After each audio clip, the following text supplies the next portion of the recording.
So once we've done our foundation, that's all sitting lovely. We then go back, and this is where we're going to do highlighting and contouring. So this is where the session now begins. Yeah?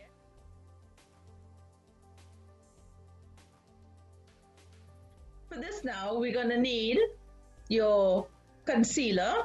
The same concealer you use under your eyebrows is appropriate for your concealing for under your eyes. And then we're going to need another one, a darker one, to do our contouring.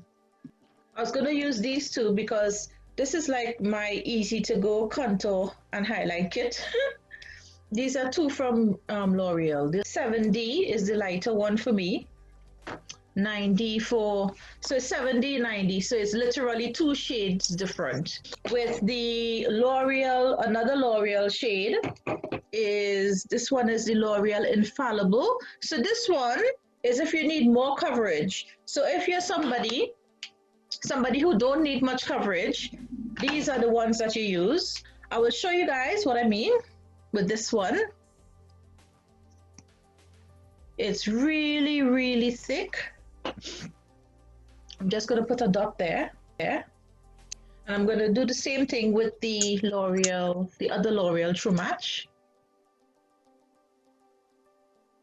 So you can see that one spread it out, and that one has just stayed there. And when we're doing our contour, we look at where the top of our ears is. Mine's really pointed. So you're going to go from the top of the ear coming down. So think of this invisible line from your ear to the corner of your lip.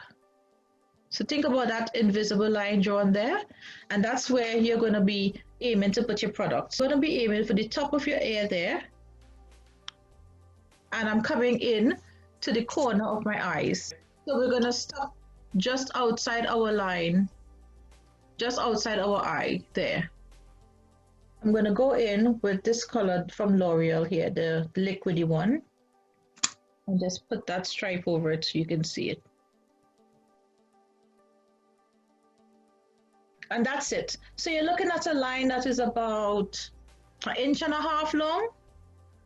And then on the other side, we're going to do the same thing. So this line I'm drawing here is with the dot from the Infallible.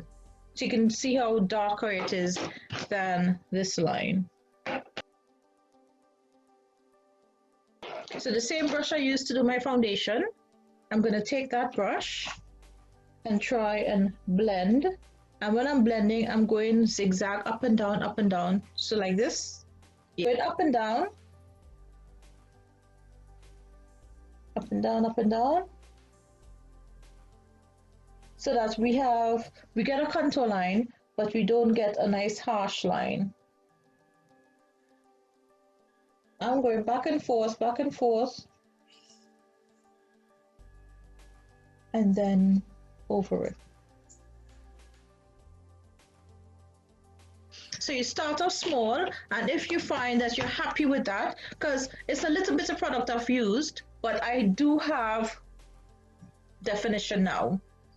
If you find that you wanted more of a contour, you wanted to see more chiseled look, then you can put another layer of contouring.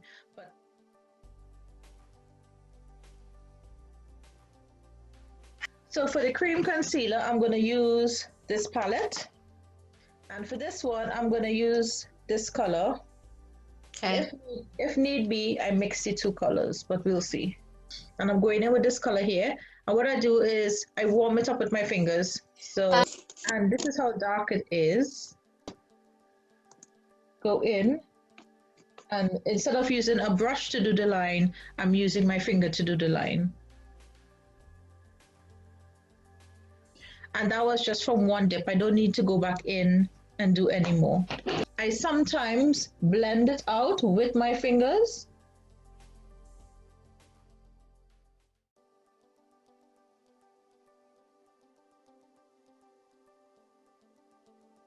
And then we go in with our brush. Yep. All right. And now we do our zigzag and buff it out. So you see, our sideburns are now contour. So I'm going to go in on this side and buff this side out as well. Right, so you see, you just get that nice little,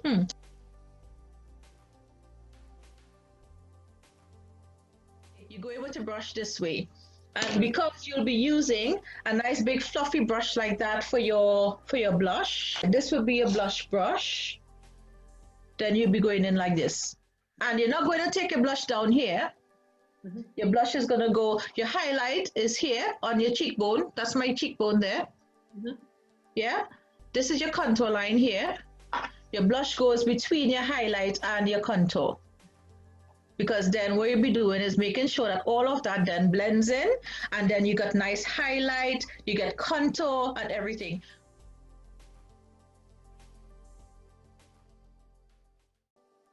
One of the mistakes people do is they start their contour line too far down. So if you started here instead of here, by the time you're done, it doesn't, it just doesn't look good.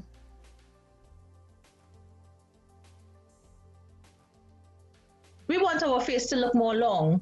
So putting contour in our already smaller space doesn't make sense. That's why you go a little bit higher. So you start to create the shadow from above here, so that by the time you reach where your sinking space is, you get to see that contour, you get to see the definition, and it gives you that illusion that you've got a nice oval face.